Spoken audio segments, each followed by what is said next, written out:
We are going to try and make this a entertaining, informative, inspirational, and short. My name is Professor Tony Siba. I teach torts and legal philosophy, occasionally constitutional law, mass torts, tort theory, a variety of subjects involving people who get hurt and want to sue other people about it.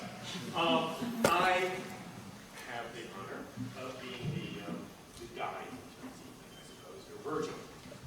You will not hear too much from me. Mostly what you'll hear from me is about you. However, we do have speakers tonight who will tell you about the law school experience, about your future as lawyers, and also about Brooklyn Law School. To begin with, I would like to introduce our first speaker. There will be a student address, and the students who will be speaking to is John Rizzo Hamilton. Now, he is, I'd say he's the first of the class. I mean, he's somebody who's done extremely well in law school. But in addition, he's someone who has, I think, a very interesting and broad set of experiences. He did his BA at Johns Hopkins. He is also a Sparrow Fellow, which means that he spent the last summer as a public interest law fellow at the Legal Aid Society's Federal Defender Division. And he's been asked to speak to you tonight about his thoughts on law school. John?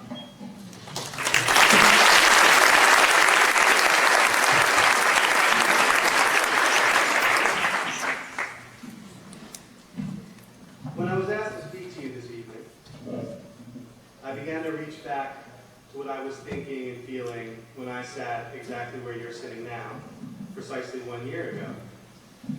I remember that I was apprehensive, and I felt some measure of self-doubt. I was nervous about the unknown, and I was anxious about when and how I would prove myself, if I was called upon to prove myself, and how I would fare in that. I remember that most of my vague general concerns were sort of collected in one rather particular fear, that I, as sort of a hapless and very green first-year student, would be called on before like 100 and some odd of my classmates, and asked a question that I simply couldn't answer, like what the limits of conspiratorial liability should be, and of course followed by the dreaded why.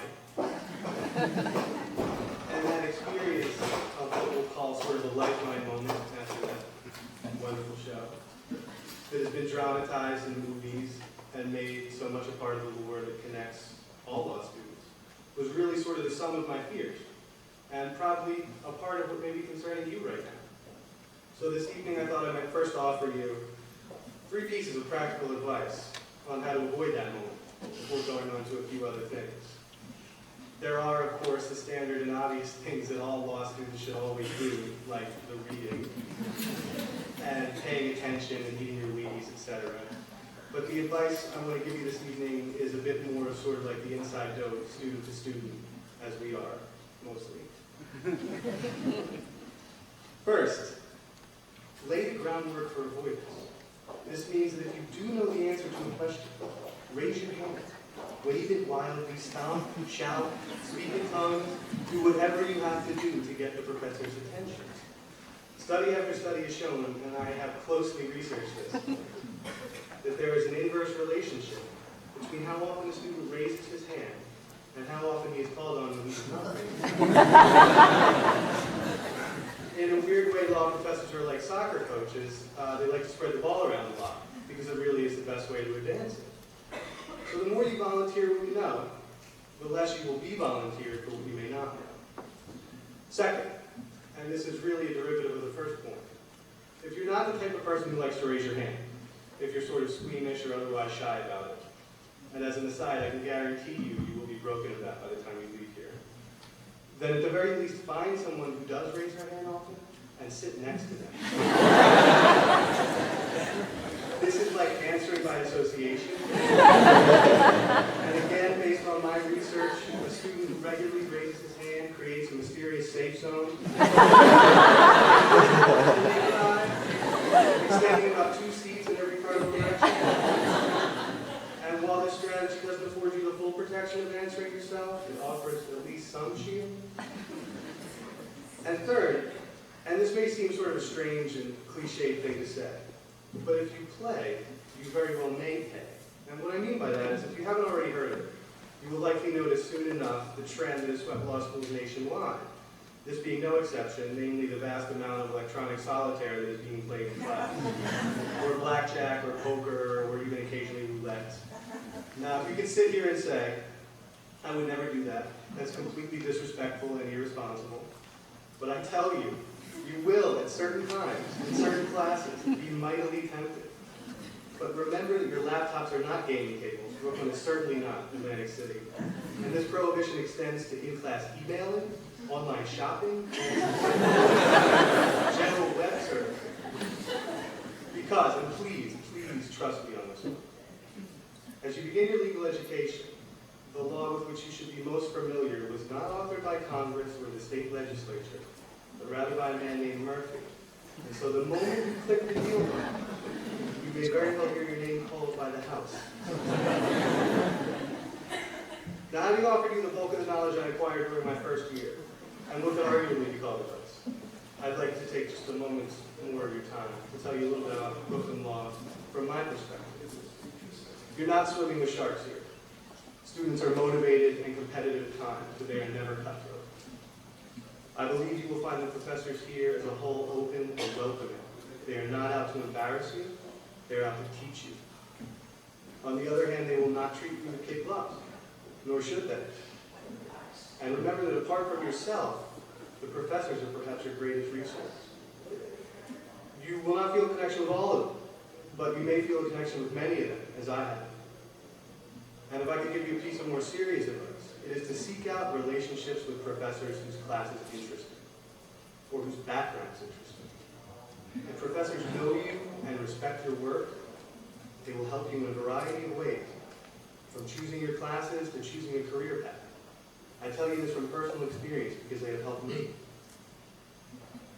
But you must make a point of developing that professional relationship. Do that for yourself, because the professors here come from all walks of law and all walks of life, and they have a powerful ability to help you succeed. Likewise, build yourself a community of college, but an open community. Another great resource for you is one another. A group of dynamic and interesting friends will push you forward. And last, I'd just like to underscore some of the potential building inside of you, individually and collectively, beginning today. I'd like you to know that I have classmates who are on track to do incredibly important work in public interest law, from homelessness to family law to civil rights and gay rights. I have classmates who feel called to and who are working in prosecution, or conversely are working to defend those accused. I have classmates who will soon be working for big, fancy, white shoe law firms, helping to put together some of the biggest deals involving some of the most powerful companies in the world. I feel right now as if I'm in the midst of a budding generation of lawyers who will work in far-flung fields, legally speaking, and who will affect the world in their own ways. You are on the cusp of that yourself, sitting right here. And remember, despite some of the abstract discussions that you'll have in law school, standing at the end of every one of your arguments is always a person, and sometimes many people. It's what initially attracted me to the law. You and I will be, in due time, equipped with the tools to affect people in profound and sometimes permanent ways. That could be a great or a terrible power. And what you do with that power and that promise, as I said, is now up to you. Thank you, and good luck.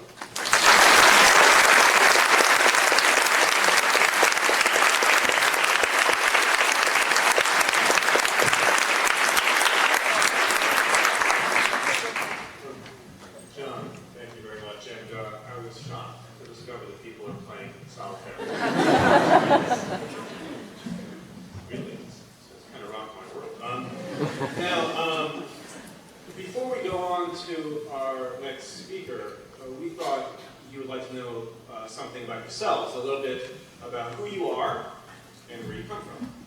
The 2002 entering class is comprised of 513 students who were selected from over 4,700 applicants. 408 have chosen to enroll in our full-time division, while another 105 students are enrolled in the part-time evening division. We feel that your class represents a desirable diversity of background and experience, as well as an exciting mix of social, geographic, and cultural characteristics. In terms of places of birth, you come from 6 continents. I would have been surprised had we gotten up to 7, but let's try this. 29 countries, 35 U.S. states, the District of Columbia, and Puerto Rico. You are the residents of 29 states and the District of Columbia. 19 students in the class who are not U.S. citizens come from 12 foreign countries. With a class-wide average age of 25, the youngest in your ranks is 20, and the oldest is 59. The average age for full-time students is 24, and the average age for part-time students is 26. 50% of you are women throughout both divisions. You represent 176 colleges and universities, which are located in 40 states, the District of Columbia, and 2 foreign countries. 70% of your class earned baccalaureate degrees prior to this year. I believe it means in the last 12 months. 17% of you have been out of college for at least 5 years, and 4% of you graduated 10 years or more ago. As undergraduates, you collectively pursued more than 70 different fields of major academic study. 37 of you have earned master's degrees and doctorates in various disciplines prior to entering law school. A wide range of experiences is the rule for law students, and this class is no exception. Included among your classmates are a Fulbright scholar who taught middle school in South Korea, a U.S. Customs inspector, an organic chemist involved in drug discovery research, a woman who worked as a commercial fisherman for about 10 years in Alaska, a registered patent agent being director of business affairs and production finance for Miramax Films. I didn't have to deal with and a founder of an e-commerce website devoted to teenage fashion. You will not be looking at that website during my class. One of you is an Olympic swimmer who competed in the 92 and 96 Olympic Games for Canada. And another is a coach and trainer for amateur boxers. That will be helpful in a few of my colleagues' classes. You come to us from great heights and great depths. A former flight attendant, a pilot, and a mountain climber who ascended to the summit of Mount Kilimanjaro. And there is a certified scuba diver among you. Some of you have worked behind the scenes in the entertainment industry. One of you was a personal assistant to the actor John Leguizamo, who actually acted a great single one-man show last year. 2 others of you were the personal assistants to the producers of Saturday Night Live and Sex and the City. 1 student was an intern for Court TV, another for National Geographic, and yet another for the Royal Opera House Archives in London. A few of you come to us from some of the most talked about companies in America. Former senior consultant at Anderson Business Consulting. Assistant manager for Martha Stewart Living. Another, a former intern in Christie's Auction House. On the international front, this year's class speaks nearly 35 languages and dialects other than English. Among the less familiar, at least to me, are Swedish, Norwegian, and Farsi, Urdu, Telugu, Gujarati, Hindi, Swahili, Malay, Thai, Estonian, Croatian, and Portuguese. Croatian's not so familiar. Some of you have put your language skills to the test while working as an intern in the Parliament of Sri Lanka and teaching English in such countries as China, Thailand, Japan, and Poland. One of you even coached the high school basketball team in Estonia, while another volunteered with the Red Cross in Bucharest and assisting HIV-infected children. Several of you participated in the Teach for America program, and one of you is a reference librarian at a major international investment banking firm. The arts have not escaped your interest. One of you is a first violinist with the New York Repertory Orchestra, while another is a professional musician who has performed at the Kennedy Center for the Performing Arts in Washington, D.C. Among you is an actor who was part of the national tour of the show Joseph and the Amazing Technicolor Dreamcoat, the first musical I ever saw. Another classmate trained in Russian ballet for 13 years. A number of you served internships in the television industry for such shows as The O'Reilly Factor, Late Night with Conan O'Brien, and Access Hollywood. Several of you worked for Viacom, MTV, Nickelodeon, VH1, HBO, and the Children's Television Workshop, while others decided to gain exposure to the movie and music industries through internships at Miramax Films, their Sony Music, and BMG Entertainment. One classmate of yours even co-founded an organization devoted to hip-hop culture. In keeping with our reputation as a center for public interest, your class includes many who have also a serious commitment to public service, as exemplified by their involvement with Habitat for Humanity, the Ronald McDonald House, Special Olympics, Meals on Wheels, City Harvest, AmeriCorps Vista, the Make-A-Wish Foundation, and Amnesty International. One of you was an associate at Human Rights Watch. Another worked as a drug treatment counselor in Kenya. Yet another helped reopen a women's clinic in Belize. Two of you were Peace Corps volunteers, one in Poland, the other in Estonia. Several of you have served as members of the U.S. Armed Forces. One of you is an airman first class for the Republic of Korea Air Force. Not surprisingly, a number of you worked as legal interns, researchers, and paralegals at some of the nation's busiest law offices and government institutions. Some of these include internships at the White House, the Department of Justice, the Center for Constitutional Rights, the Central American Legal Assistance Bureau, and the U.S. Attorney's Office. So many stories. All in all, we are thrilled with the extraordinary blend of students who have converged from many paths to arrive at this singular point tonight. You are very lucky to be part of a class that is so rich in diversity and experiences. Over the next 3 or 4 years, I hope you will find colleagues and lifelong friends. Welcome to the Brooklyn Law School community. So now our next speaker is going to be Professor Jennifer Rosado, who's going to give us the faculty address. Professor Rosado, joined faculty at St. Rock, you've been here now for a number of years. Professor Rosado received her BA at Cornell and her JD at Penn, where she was the editor-in-chief of the University of Pennsylvania Journal of International Business Law. She clerked for the Honorable Thomas O'Neill of East Pennsylvania in Philadelphia, and practiced and taught in Philadelphia. Then she arrived to come to Brooklyn. Professor, she teaches civil procedure, family law, children's law, and she has done very interesting work in the area of family law, and recently in the area of the ethics of learning and genetic research. I will give you Professor Rosado.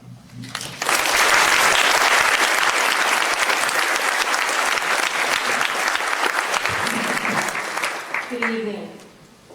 Think about who you are today, sitting here right now, tonight. Besides a little tired, ready to go home, do a little reading maybe. But think about who you are. What brings you joy in your life? Who supports you in your life? Who you go to when you've had a bad day? Think about why you're here tonight. Why did you choose to go to law school? What skills or what talents do you think you have that you're going to bring to the practice of law, into the law school? And I want you to keep those in mind all through those 3 or 4 years. Because law school should make you better, but it shouldn't change you. There is a book that came out a couple of years ago called Transforming Practices. And it was written by a man named Stephen Kiva, who was very concerned about the practice of law and the direction it was going. And he called law school kind of the first stage of the transformation of lawyers. But he didn't think necessarily, at least where we are now, it's a positive stage. And it starts right here in law school. There are many folks who think that the first year of law school is a negative transformative experience, not a positive one. Let me give you just a few examples. Some of them real, some of them fictional. Scott Turow, who is now an author, his first book actually grew out of his experience being a 1L, that's the name of his book, at Harvard Law School in 1975. And he wrote the following about his experience being a first-year law student. 1Ls have been treated as incompetents, terrorized daily, excluded from privilege, had their values ridiculed, and in general felt their sense of self-worth thoroughly demeaned. Well, you'd think that would have changed a little bit. Professor Lonnie Guinier did a study in the early 1990s, and she studied women, but it was not the experience of women was not so different from that of men, only more severe. And the women talked about how their voices were stolen from them in the first year of law school, and how they did not recognize their former selves when they got to the last year of law school. One woman was quoted as saying, "Whatever ideals we came in with, they get bashed out of us." And of course, who could forget, of course, many of you could forget because you've never watched The Paper Chase, but those of us who have seen The Paper Chase remember the immortal, encouraging words of Professor Kingsfield that you come in here with a skull full of mush and we make you think like a lawyer. But look at us.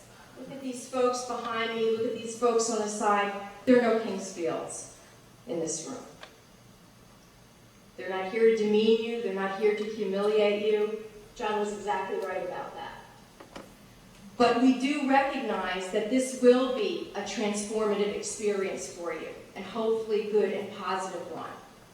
What Stephen Kiva talks about is helping you as young lawyers become whole or integrative lawyers. And what does that mean? Well, there's a lot of things that it could mean, but let me give you some attributes of that whole lawyer. A thoughtful lawyer, a compassionate lawyer, a lawyer that is connected to others, a lawyer that is balanced, a lawyer that is ethical. Great ideal. How do we, as a faculty, and this is my message to you, how can we help you become that whole lawyer that you deserve to be, but that preserves the person that's sitting in this room tonight, that doesn't fragment you from yourself as you go through the quest of law school? So how do we encourage you to be thoughtful? Let me give you a few examples. First of all, we look at law like a gem under a magnifying glass. We look at it from all its dimensions. Legal problems are to be peeled and peeled layer by layer to look at all aspects. We also look at it from a variety of perspectives. History is not irrelevant. Philosophy is not irrelevant. Feminism, race theory, all of those are relevant aspects of the law in context. And we teach you about that. Even if you know nothing about it, it will help you to learn. We'll help you to learn about it. We even do things like, it may sound a little hokey right now to write in a journal in law school or to write a reflection paper, but it's your ability to speak from your own self and to integrate your knowledge and your values with your understanding of the law. And those are the kinds of assignments that we give you to help you think about the law in a reflective way, in a thoughtful way. How do we encourage you to be compassionate lawyers? It's kind of hard sitting in a classroom with 100 of your peers to feel that compassion.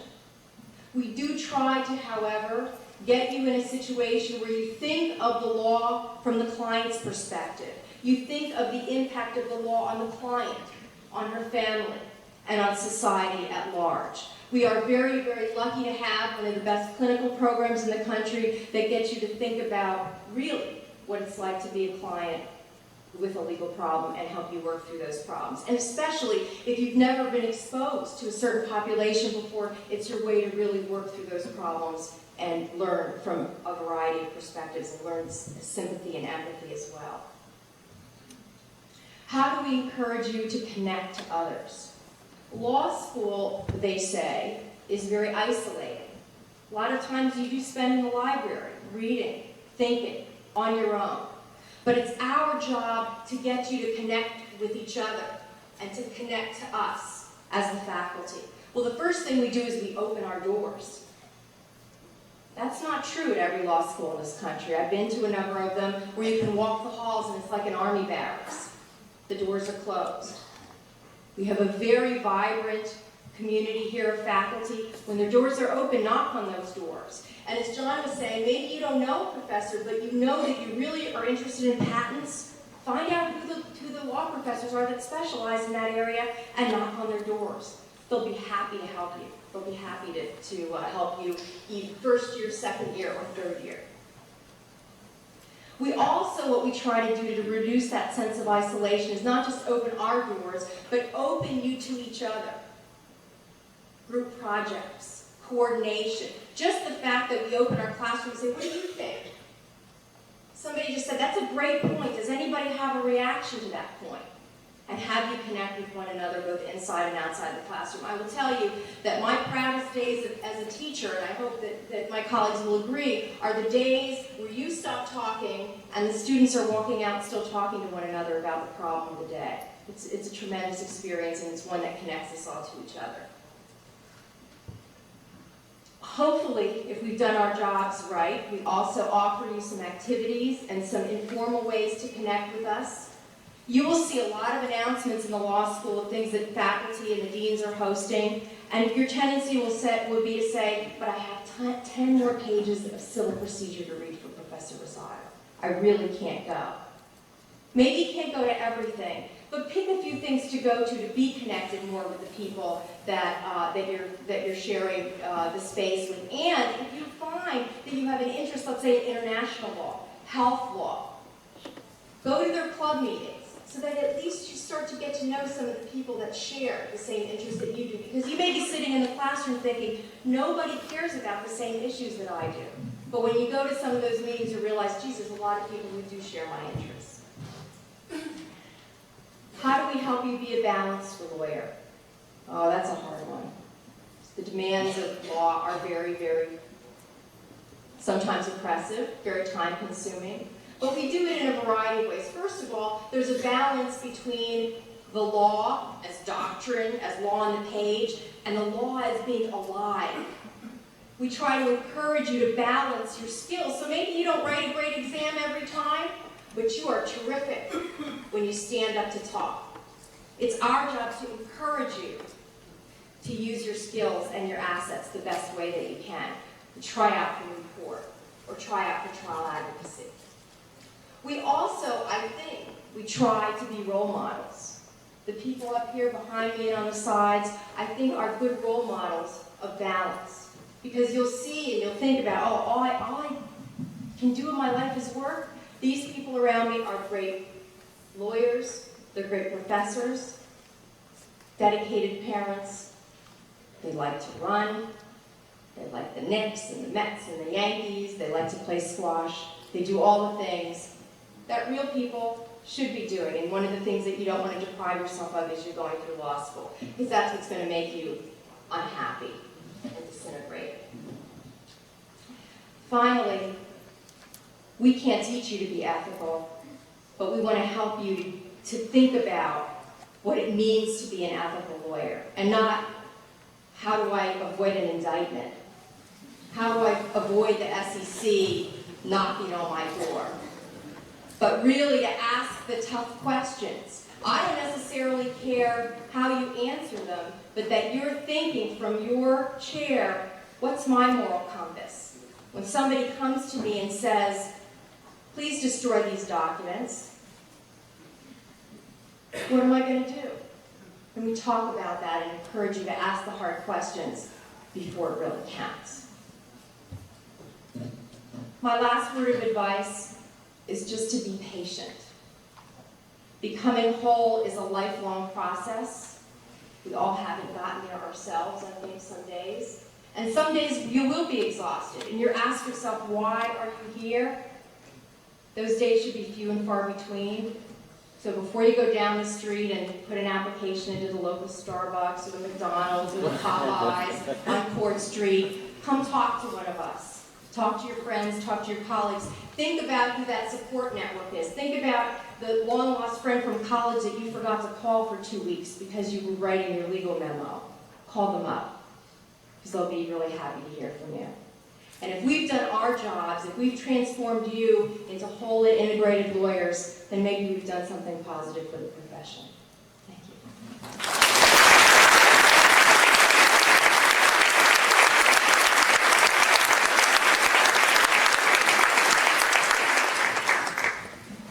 Jennifer, thank you very much. Those are extremely wise words, I think. Well, my task now is to introduce you to a cast of thousands. Yes, it takes a village. And it takes more than a village. It takes a lot of people to bring your law school education to you. And it takes yet one more.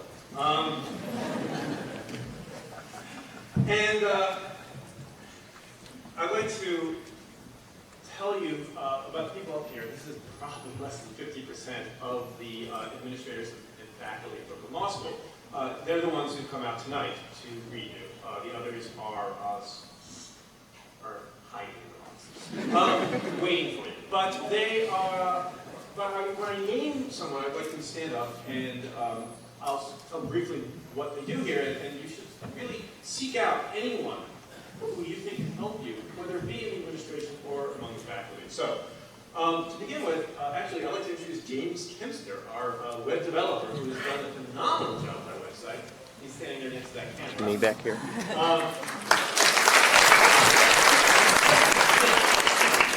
James' applause would not be necessary, otherwise we're going to be but Michael Madow is sitting in. Michael teaches First Amendment law, mass media law.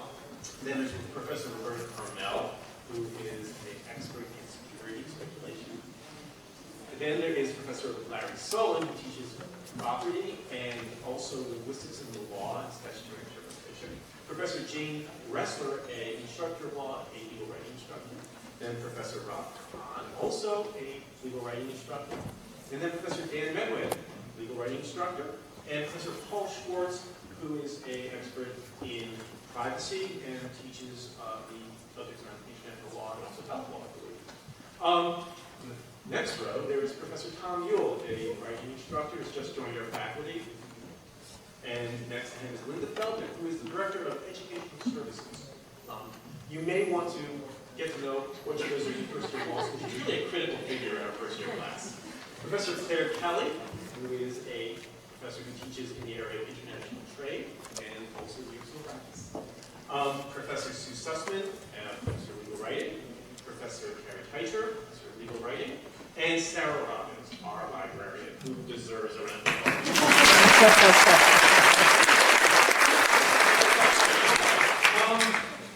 Bill Allred, our Chief Information Officer, keeps the internet humming. And Suzanne Dennis, our registrar. Then over here, we begin with Gerald Anderson, Director of Financial Aid, a very important figure to many of you. Lisa Glidden, the bursar, a very important figure to me. Shoshana Campbell, also very important, our treasurer. And then we have Professor Donna Lee, a professor in our clinical program. And then Myron Tchaikovsky, Director of Admissions, who is responsible for you being here. In front of him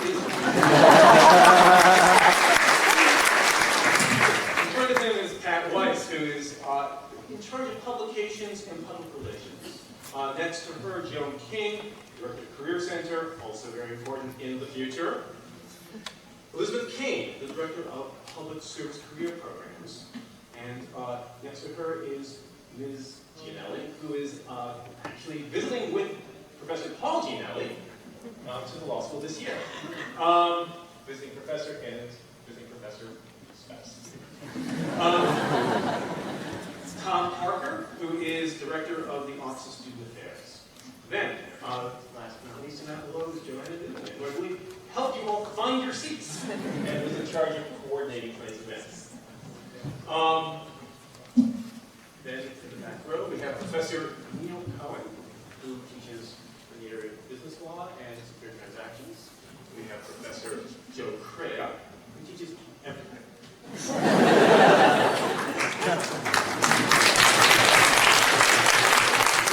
Especially, actually is everything, isn't it?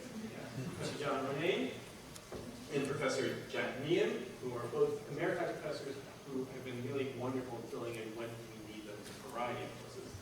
And then Professor Nancy Fink, who teaches family law and common law. Professor Arthur Hinton, who I think is our contracts, corporations. Professor Liz Schneider, who teaches in the area of civil procedure, women in the law, and is a specialist on the question of battered women in the law and the legal system. Next here is in the clinical program, Professor Linda Kotkin. Then next to her, Professor Sam Marova, property, jurisprudence, and intellectual property. Professor Jerry Leitner, torts, and wills, of course. The other side Professor Bailey Coughlin, who teaches property, torts, and contracts. And then we have Professor and Dean Carol Ziegler, who is the Associate Dean for Student Affairs. Carol, you want to stand? Michael Gerber, I don't know if you really have to, these are dangerous chairs. Michael Gerber, Associate Dean for Development and Professor of Law, Specialist in Bankruptcy. You've met John Rizzo Hamilton. I'm going to leave out for a moment Professor Dean Wexler, who will come next. You've met Professor Rosado. And then we have Mr. Marilyn Walter, who will write it, and Dean Joel Gore, who is currently at Dean for Academic Affairs. I should mention that Professor Walter is the director of the Legal Writing Program, and therefore is someone you might want to talk to if you have any questions about the program and how it's being organized. That leaves really with the last person to introduce, and that is, of course, Dean Wexler. Sitting here to my right is Joe Wexler, the Joseph Creer Dean of Brooklyn Law School. Dean Wexler has a Cornell BA. In fact, it's a little bit embarrassing that I think all three of us have Cornell BAs. I guess go big red, right?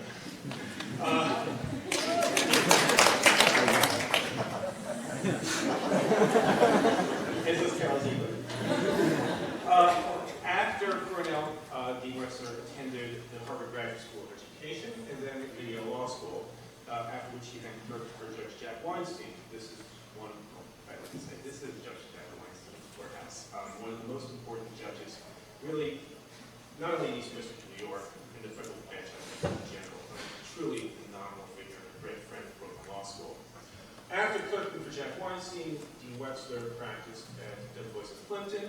Prior to joining Brooklyn Law School, she was a professor at the NYU School of Law, specializing in trust estates and family law.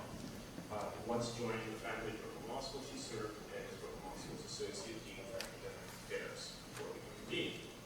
Dean Wexler has served as the Vice President of the Association of the Bar City of New York and served on many of its committees, including the Committee on Honors.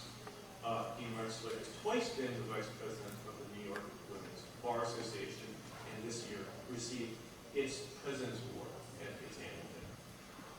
Dean Wexler is very active on the national level in legal education. It is partially in connection with on that topic, which is going to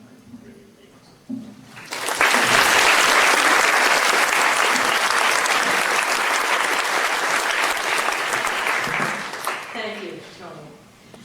Good evening. I am indeed delighted to see all of you here tonight.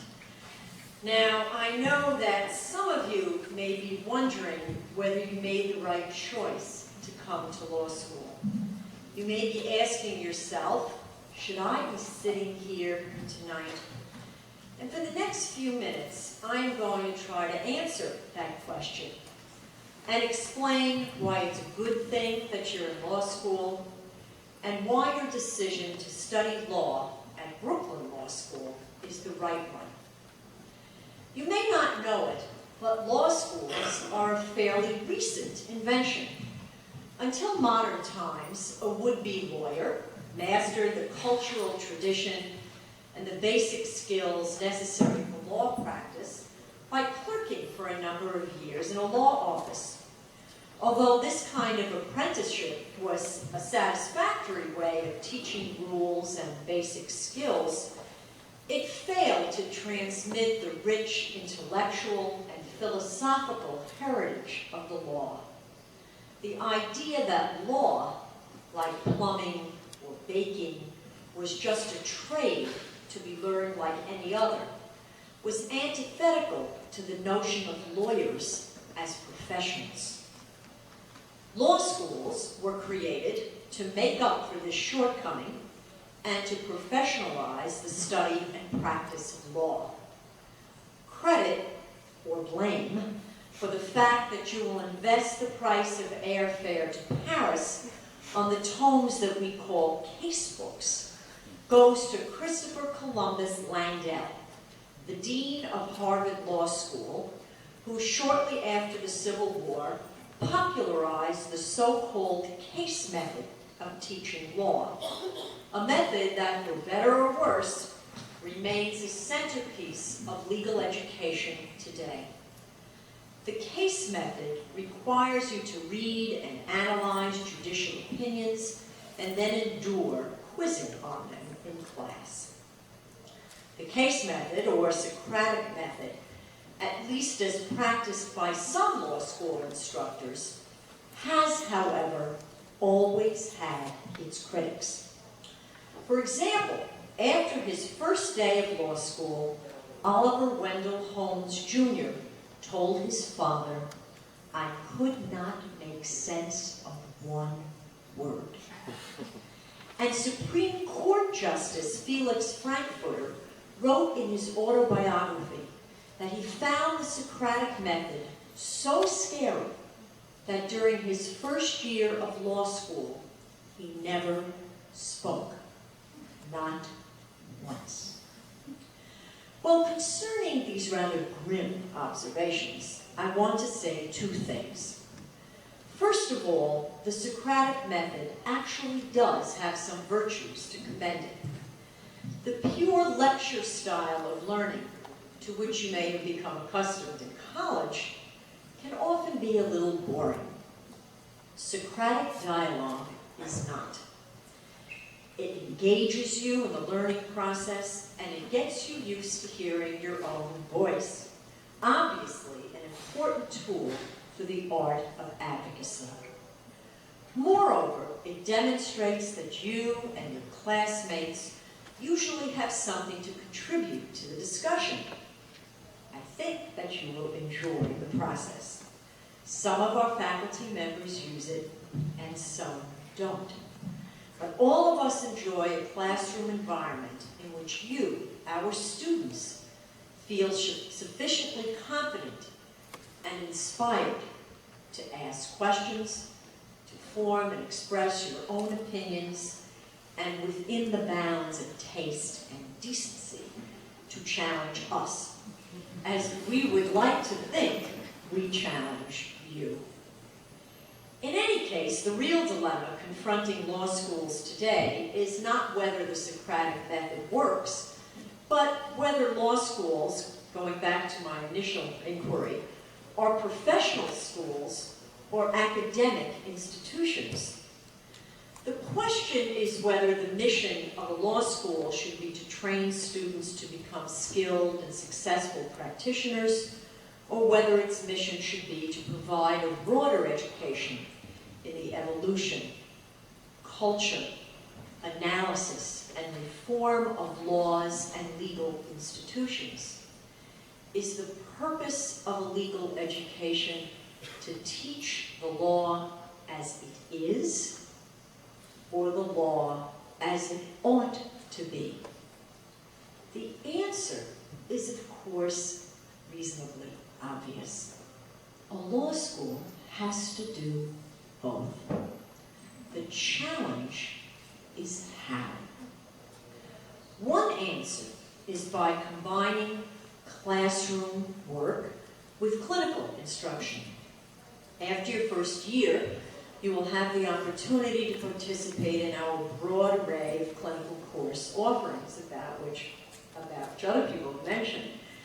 Like the law office clerkships of yore, our clinical programs will give you an opportunity to function as lawyers under the supervision of practicing attorneys, but in an environment that helps ensure that your experience is well-rounded and your training is complete. So take advantage of those courses. Now, Professor Seebach's already mentioned Judge Jack Weinstein, who was a special friend of mine and a special friend of Brooklyn Law School, and he has presided in this very courtroom, and I thought I would take a minute to point him out to you. He is among that group of happy people over there on the wall. This is what happens to you when you hang around the law too long. And he's the third one from the right. Believe it or not, he looks very distinguished. He also just celebrated his 81st birthday. And we celebrated his 80th birthday at Brooklyn Law School last year. He's still going strong and has pretty much a full caseload. But we'll start. These are the senior judges of this court. This is, as you figured out, when I went to law school, I didn't know there were federal courts, I didn't know there were state courts, I'd never met a lawyer. I really had pretty much no idea what was going on. This is a federal court. We're in the Eastern District of New York, and it's what we call the home court. And you'll hear why. Starting on your left, you have Judge Wexler. Now that's catchy. And we are not related, but it sounds good. Next to him is Judge Leo Glasser, who was a graduate of Brooklyn Law School and a former dean. Next to him is Jacob Mishler, and next to him is Judge Henry Bramwell, who is a graduate of Brooklyn Law School and a former member of the Board of Trustees. Next to him is the late Eugene Nickerson, who died last year and was a member of the Brooklyn Law School Board of Trustees. Next to him, as I mentioned, is Judge Jack B. Weinstein, and who has done, including being an adjunct professor at Brooklyn Law School, has been connected to us for a long time. And next to him is Judge Tony Sifton, who left. He's the last chief judge of this court. The current chief judge, who is not a senior judge, but is Judge Edward Corman, who is a graduate of Brooklyn Law School and a member of our Board of Trustees. Now, next to Judge Sifton, and I must admit, and I know all these gentlemen, I said, who is that? That is a new picture since we've been here, since last year, and that's Judge McLaughlin. Now, Judge McLaughlin isn't in this court. That's the first thing that ought to cause you to wonder. The second thing is that he was Dean of Fordham Law School. So, I don't know what, he had been in this court. He now is a senior judge in the Second Circuit. There must be some rule that they figured out all of a sudden and put him on the wall. But that introduces you to the senior judges in our district. Now, back to law school. During your first year, at least one of your courses will be taught in a small group setting that will enable you to work with your professor one-to-one and learn practice skills such as writing and drafting. Many of you will take one of your core courses in a small group as well. And in addition to learning theory and doctrine, you may get your first taste of interviewing clients, examining witnesses, drafting pleadings, negotiating settlements, or perhaps even trying cases. And one way, by the way, to see how theory is turned into practice in the real world is to stop by Brooklyn Borough Hall on September 3rd, 4th, or 5th, and we'll be putting up the times in the lobby over the law school. Brooklyn Borough Hall is the seat of government for the borough of Brooklyn. The borough president sits there. It is the building across the way directly from the law school. It's a historical, very beautiful building. And the New York Court of Appeals will be sitting there for 3 days in September when the Baldwin Courthouse in Albany is being renovated. And it is an historic occasion to have the court come to Brooklyn. You will be able to see top lawyers arguing before the highest court in New York State. So I hope you'll have an opportunity to go by. I also want to spend a moment trying to help you answer the larger question of why you want to be a lawyer.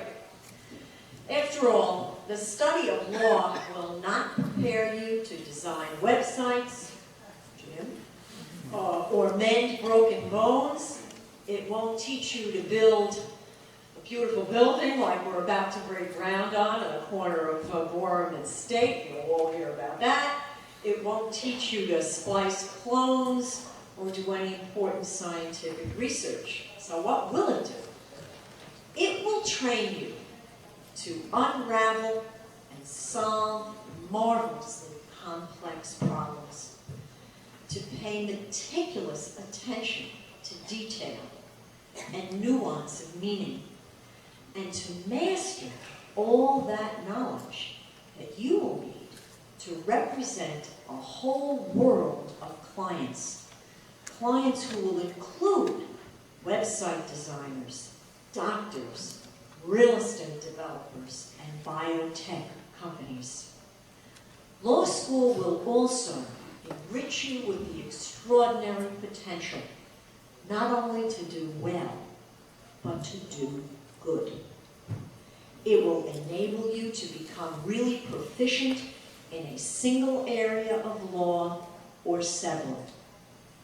It will equip you with the potential to make a life, not to mention a living, by influencing the course of private lives and public affairs. Remember Oliver Wendell Holmes Jr., the chap who said that he could not make sense of anything he read on his first day of law school? In 1902, Theodore Roosevelt appointed Holmes to the United States Supreme Court. In one of his opinions, he observed that life is a complex society, in a complex society such as ours, is a web of increasingly tangled relations that have to be sorted out from time to time, and that the job of doing the untangling has been handed over largely to lawyers. What was true in his day is even more true today. If you have any doubt about this, think about what you have read in the New York Times just this past week alone. It is lawyers who will guide corporate giants such as Enron, WorldCom, and United Airlines as they attempt to reorganize their businesses in bankruptcy court. It is lawyers who are investigating, prosecuting, and defending the corporate officers and accountants, and perhaps in some cases, even the lawyers, who are accused of defrauding stockholders and creditors. And it is lawyers who drafted the new law requiring CEOs to certify their company's financial statements. It is lawyers who will determine whether the government can hold war captives indefinitely without charges, and whether a former Army biological weapons scientist will be charged with sending anthrax letters.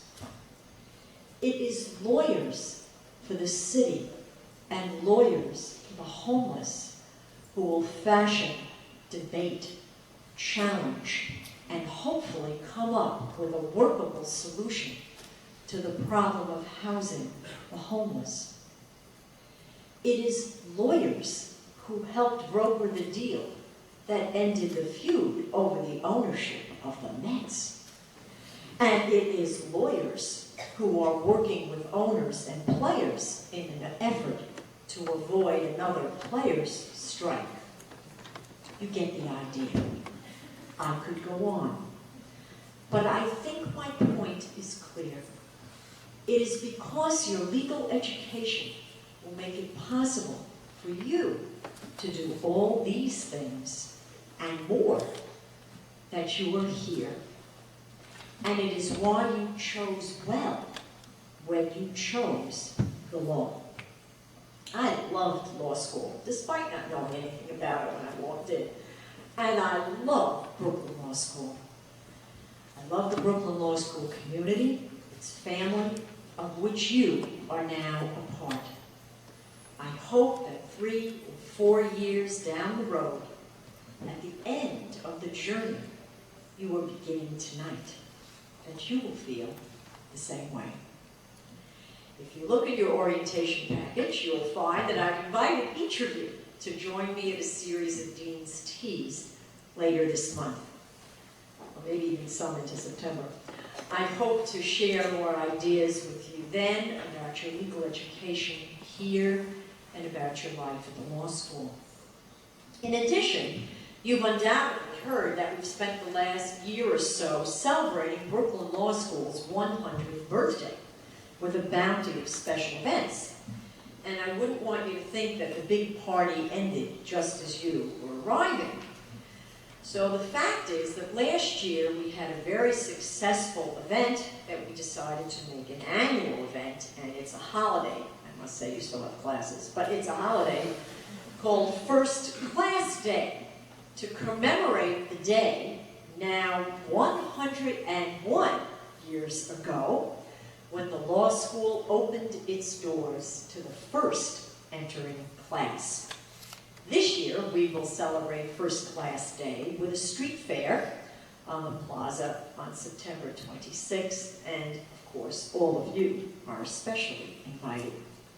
Tonight, I'll see you again on the plaza, and I hope that you will come, and I will greet you, and I hope you'll have an opportunity to meet and chat with my colleagues as well.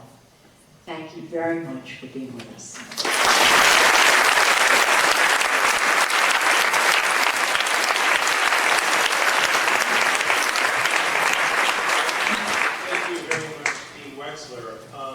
You've heard about who you are. You've heard a little bit about who we are as a faculty. You've heard a little bit about what the law is about, what you can expect.